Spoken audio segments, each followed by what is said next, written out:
দোয়া কবুলের অলৌকিক গল্প, এইটার যে অ্যাডমিন সানজিদা আলো, এই সানজিদা আলো আসলে ওটা ফেক নাম, এটা তার আসল নাম হচ্ছে অনামিকা। তাদের বিরাট আলিশান কারবার, আইফোন ব্যবহার করে, তারপরে স্যামসাং আলট্রা, যেটা S Ultra 24, তার কাছ থেকে মোটামুটি আমরা সব মিলে 85 ভরি স্বর্ণ পাই।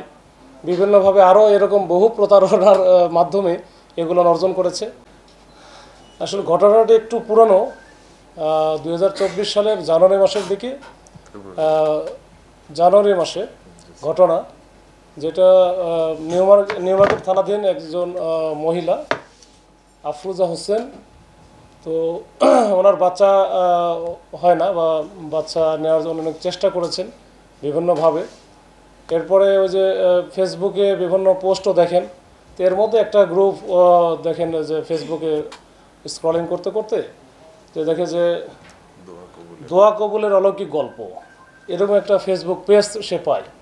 ওই পেজে আবার একটা পোস্ট দেওয়া ছিল, সেই পোস্টটা ছিল এরকম যে তদবির রুকায়া, যে যেখানে একজন এরকম বাচ্চা হয় না এরকম একজন মা আর কি, সেখানে পোস্ট দিয়েছেন যে তার বিভিন্ন অনেক তরিকা পালন করে তার বাচ্চা হয়েছে।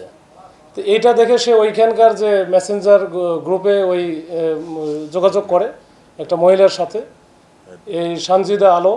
তো সানজিদা আলো তখন তাকে বলে যে এটা আসলে আমার এই কারিশমাটা হয়েছে অন্য আর একটা গ্রুপ লিঙ্ক আছে, ফেসবুক আইডি লিঙ্ক আছে, সেটা হচ্ছে তাকোয়া।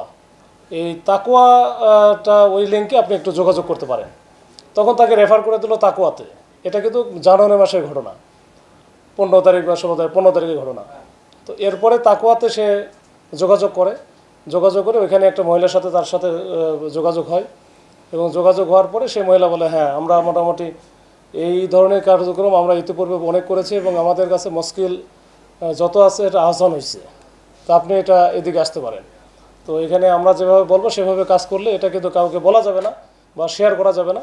তো বলে যে কীভাবে করব, তো বলে যে আপনার ব্যবহার্য যে সামগ্রীগুলো আছে, জিনিসপত্র আছে, মনে করেন আপনি তেল ব্যবহার করেন বা সাবান ব্যবহার করেন বা আপনার হচ্ছে যে পরনের কাপড় চোপড়, এগুলো হচ্ছে আমাদের কাছে পাঠাইতে হবে। পাঠাইলে আমরা এটা ঝাড়ফুঁক দিয়ে দিলে ওটাই যদি আপনি পরিধান করেন, সেক্ষেত্রে আপনার কিন্তু এটা আমার যেটা হয়েছে এটা আপনারও হবে, বা আমি বহু এরকম ঘটনা হয়েছে।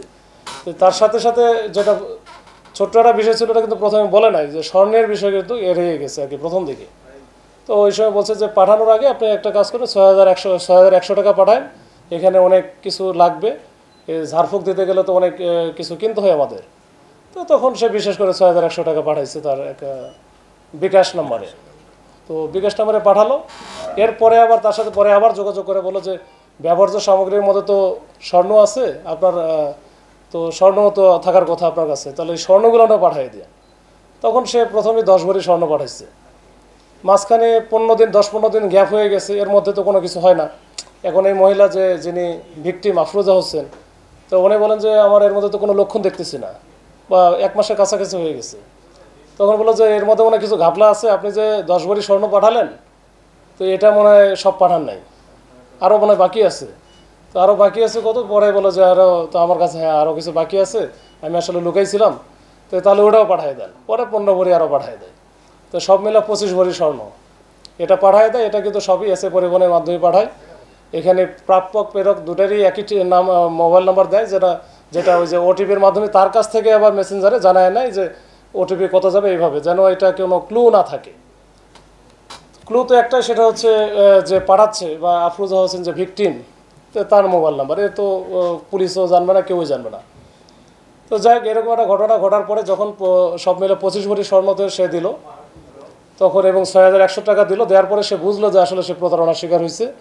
মেসেঞ্জার গ্রুপ বন্ধ হয়ে গেছে, মানে যেটা সে যোগাযোগ করতেছিল সবগুলো ব্লক করে দেওয়া। তো এরপরে তো ফেব্রুয়ারি মাসে সে পুলিশের কাছে আসে। তো পুলিশ এইটা প্রাথমিক দিকে হয়তো বা অতটা, ওই সময় 24 সালের ফেব্রুয়ারি মাসে তখন 420-406টা মামলা হয়, কিন্তু ওই সময় খুব বেশি কাজ হয়তো বা করে নাই অথবা করতে পারে নাই। তো এটা আমরা আসার পরে আমরা কিন্তু নভেম্বর থেকে যে আমরা নতুন একজন আইউকে দেওয়া হয়, তাকে কিছু গাইডলাইন দেওয়া হয়। ফিরোজ এটা নিয়ে কাজ করে, sub inspector Firoz, new market থানার। তো সে মোটামুটি ওই যে 6100 টাকা পাঠাইছিল, ওই সূত্র ধরে কিন্তু মোটামুটি আমরা এটার আদ্যপান্ত একটু খুঁজে বের করি, সে কোন পেজ চালায়, কী করে না করে, এগুলো আমরা সব মোটামুটি আস্তে আস্তে বের করি। বের করার পরে এটা একটু দেরি হয়ে গেছে গতকাল রাত্রে আমরা কিন্তু এই যে ওই সূত্র ধরে প্রথমে সাভারে আশিফুর রহমান নামে একজন আছে, তো ওনার ওখানে যাই এবং ওনাকে ধরার পরে সে স্বীকার করে, পরে বলে যে এই স্বর্ণগুলো বা এই জিনিসগুলো যারা যে করে মূলত ওই যে পেজ যেটা চালাইছে যে দোয়া কবুলের অলৌকিক গল্প, এইটার যে অ্যাডমিন সানজিদা আলো, এই সানজিদা আলো আসলে ওটা ফেক নাম, এটা তার আসল নাম হচ্ছে অনামিকা। তো এই অনামিকা আবার যে মোহাম্মদপুরে যে বসিলা হাউজিংয়ে থাকে, তো ওইখানে নিয়ে আসার পরে অনামিকার বাসা, তো ওইখানে দেখলাম যে তারা স্বামী স্ত্রী মিলে একসাথে থাকে এবং তাদের বিরাট আলিশান কারবার, আইফোন ব্যবহার করে, তারপরে স্যামসাং আলট্রা, যেটা আলট্রা 24 লেটেস্ট, বা আইফোন প্রো ম্যাক্স যেটা যে 16 সেটা ব্যবহার করে। তো যাই হোক, তো কোনো চাকরি বাকরি কিছুই নাই, তার সুন্দর সংসার চলতেছে। তো তার কাছ থেকে মোটামুটি আমরা সব মিলে 85 ভরি স্বর্ণ পাই, আর 26 ভরির মতো থাকে পাওয়া যায় হচ্ছে ওই যে বালা, যেটা কপারযুক্ত বালা, আর অন্যান্য। এই বলতে পারেন যে 25 ভরি দিলাম, আবার এখানে আবার অলৌকিক কোনো কিছু ঘটলো নাকি যে 85 হইলো কেমনি। আসলে এটা সে বিভিন্নভাবে আরও এরকম বহু প্রতারণার মাধ্যমে এগুলো অর্জন করেছে। তো এটা ব্রিফিং করার আসলে উদ্দেশ্য হচ্ছে আমরা যে বিপুল পরিমাণে যে এই যে স্বর্ণ অলঙ্কার যে আমরা উদ্ধার করলাম, বা এর সাথে টাকা পয়সা, নগদ টাকা 3.5 লাখ টাকার মতো ছিল। তো এই সব মিলে এইটার উদ্দেশ্য হচ্ছে এই যে আমরা বিভিন্নভাবে অনলাইনের যে ফেক পেজের মাধ্যমে, গ্রুপের মাধ্যমে বা আইডির মাধ্যমে আমরা প্রতারণার শিকার হচ্ছি, এইটা আসলে একটু সচেতন হওয়া সবার দরকার।